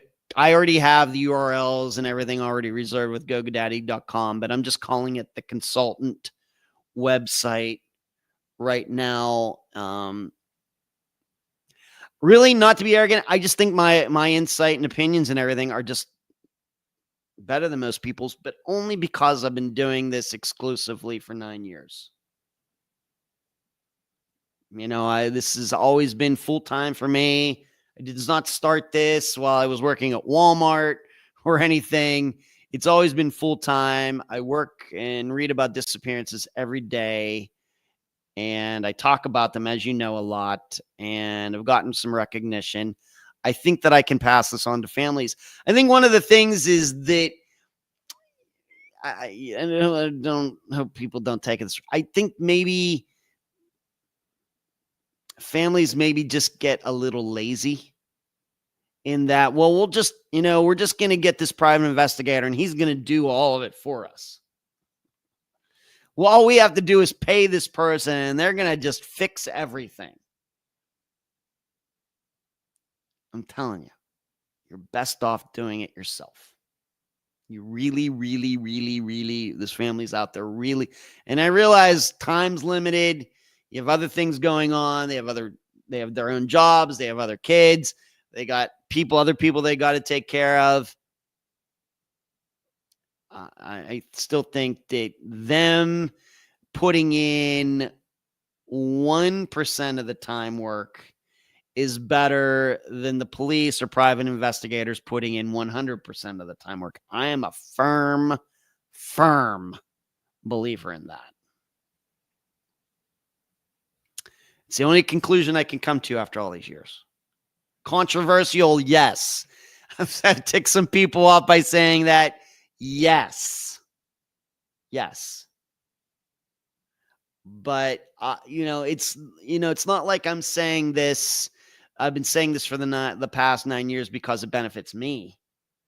As you know, for all these guests who've ever appeared on Unfound, I work for them for free. All the advice and everything that I've given for all these years for free. So it's not like I have a vested interest in them, at least to this point, doing things on their own. I don't get anything for that. But I think I'm at the point where when there should be something involved in all of this. I think the knowledge has gotten to that point where it needs to at least cost something.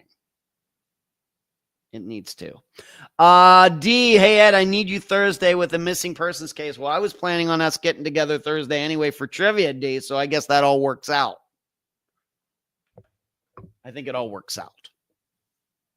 So I think before the end of the year, this will be up and running. We'll see how it goes. It may go nowhere, but we'll see. I do have some time. What do I got? About 10 minutes before we can talk about Friday's episode. I want to talk a little bit about Jennifer Kesse. Of course, she's one of the most common topics on this live show for the last 9 years. I continue to say I doubt whether Unfound will ever cover her disappearance as a regular episode, because I know that just from what her family has said and what I think about the disappearance, we are universes away. So there's that. But here was an article that was recently written. The family of missing woman Jennifer Kesse says her case is no longer cold, and that the Florida Department of Law Enforcement has new information on her disappearance nearly 20 years after she disappeared. Kesse's father told local media the department has a short list of persons of interest and has uncovered evidence that has never been tested. Kesse disappeared in 2006, a few days after she returned to Orlando. We know all of the facts about that. Investigation into Jennifer Kesse's disappearance. Kesse's car was found a few days later, where security footage showed it had been parked since the day she went missing. Police did not find any forensic evidence in the car, but security camera footage showed the person who was driving the car got out and walked away, though their face was obscured. Probably one of the most unfortunate things in the history of disappearances. Police also found incomplete security records from Kesse's condo complex, along with a lack of security footage because cameras had not yet been installed. They also discovered that a set of keys to the complex had been stolen a month before. None of this is new information. I'm just reading it. I know a lot of you already know this. Other evidence included photos showing markings on the hood of Kesse's car that could indicate a struggle. Of course, I dispute that. It's like a Rorschach test. NASA even became involved in the case, using advanced technology to try to get a better look at the security footage of the car. One theory about Kesse's disappearance is that a construction or maintenance worker from her condo complex was involved. There were renovations going on at the time, and Kesse and other women had reported feeling uncomfortable. And after comments and encounters with the workers, Kesse's family believes she may have been the victim of family trafficking. That last sentence is what undermines everything written in that entire article. And you know me, if I'm going to talk about something, I have to talk about it honestly. You can't write all that about how they have a short, persons of interest. Like it said, Kesse's family told local media the department has a short list of persons of interest and has uncovered evidence that has never been tested. And then in the same breath say she was human trafficked. Jennifer Kesse was not human trafficked. She wasn't taken down the street. She wasn't taken to Miami. She wasn't taken to another state. She wasn't taken to Canada. She wasn't taken to Mexico. She wasn't taken anywhere for sex trafficking purposes. Why do I say that? I'll go over it again. Does sex trafficking exist? Yes. How many educated American women do you think it has been proven were forced into sex trafficking, were abducted and made to be prostitutes? Women who have college educations, who are working professional jobs and everything. It is as unlikely can be without it being zero.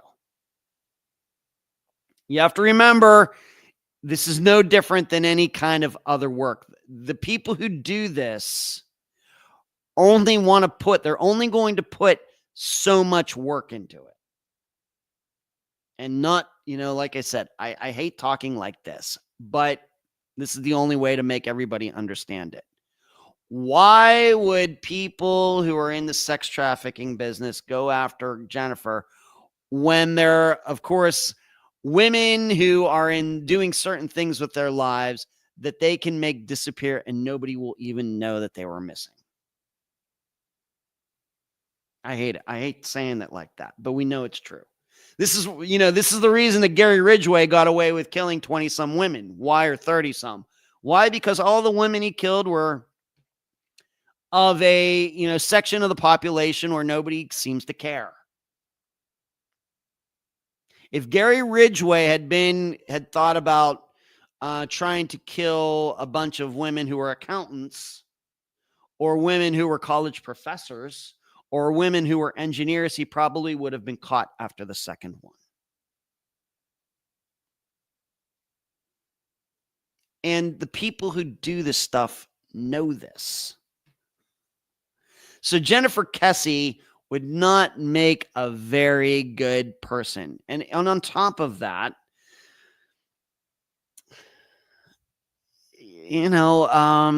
like I said, they're only going to put so much work into this.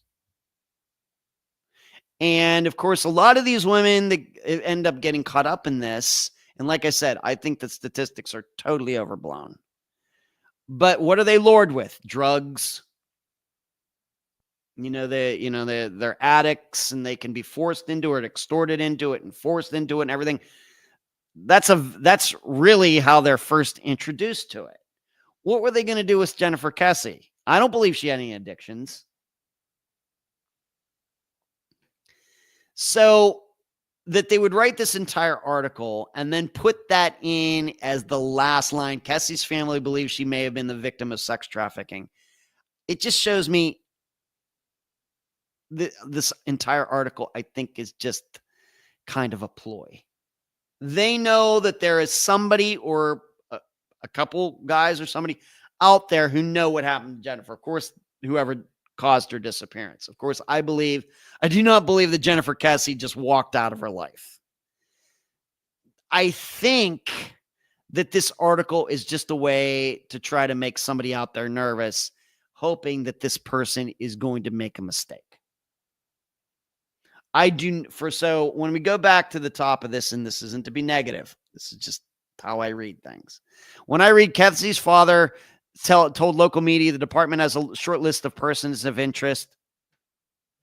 What would a short list mean? So somebody that would be 3. To somebody else that might be 100. I don't know what that means. Short list of persons of interest. And has uncovered evidence that has never been tested. I don't believe either of them. Why would they be going public with this stuff?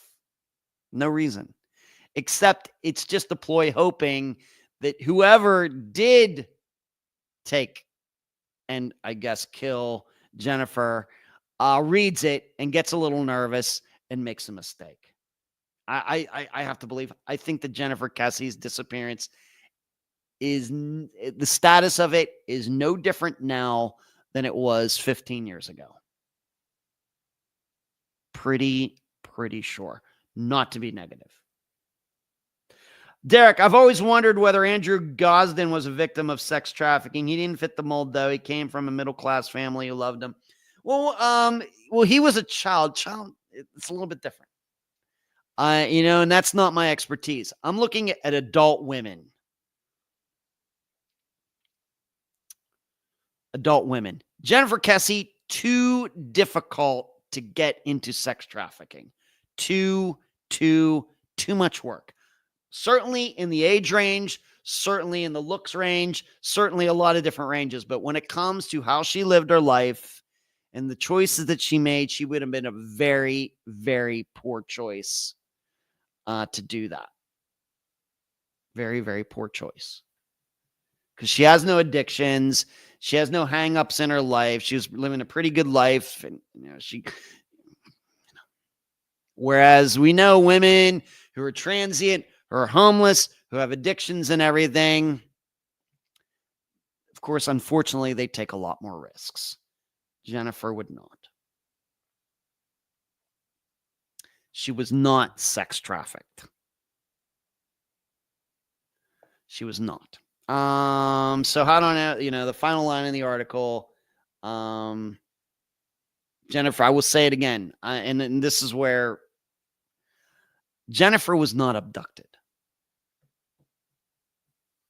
I still believe she went somewhere. And I will also say, if the landscapers did it, if these construction workers or landscapers or whatever else, if they did it, this would have been solved years ago. We also have to keep in mind how many landscapers and construction type guys, whether they're here, actual American citizen or not, are working all over the United States every day to this day. And there are very, very, very, very, very few disappearances like Jennifer's. If this was really a thing and landscapers and construction workers and apartment complexes were, abducting single attractive women, this would be a huge epidemic, given how many attractive single women are living in apartment complexes and how many workers there are in those apartment complexes. Instead, we have one. That should tell everybody something, that probably that's not what happened. Just thinking about it, just saying. So this Friday, we're going to Canada. I've already mentioned that. We're going to Kelowna, Alberta, Canada. We're going for the disappearance of Aaron Derbyshire. How you like that name? Derbysshire. Aaron Derbyshire from Kelowna, Alberta, Canada. He went missing on September 29th, 2006. And there is going to be a fact in this one that is going to be, well, it's even going to challenge me on how I'm going to have to try to explain it. Aaron went out with some coworkers. He worked for a construction company. He was an engineer. He went out with some coworkers to a bar, and the story is they were in there just having a good time. Something went on at this bar slash strip club. Was there a fight or something? Everybody went outside to watch whatever was continuing. I guess they took it outside, as the saying goes. And then when the coworkers came back inside to the establishment after this hubbub was over, Aaron was gone.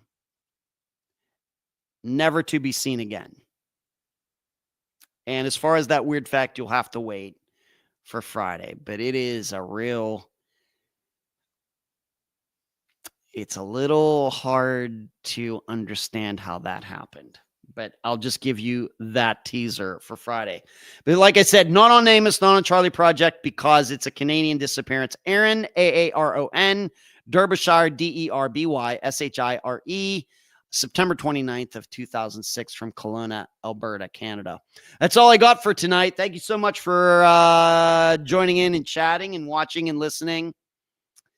And this will be a podcast released tomorrow afternoon, Eastern time in the United States, if you want to listen to it all over again. Keep your heads on swivels out there, everybody. Do not be a victim. Do not end up on my podcast. And Charlie, say hi to the kids for me. It was great seeing your mother last week, along with, I got to see brother Michael twice. He's doing fine. Your dad was cutting the grass the last time I saw him, Charlie. So there's that. But once again, say hi to the kids for me. And we'll do this all again next week. What do you say? Good night.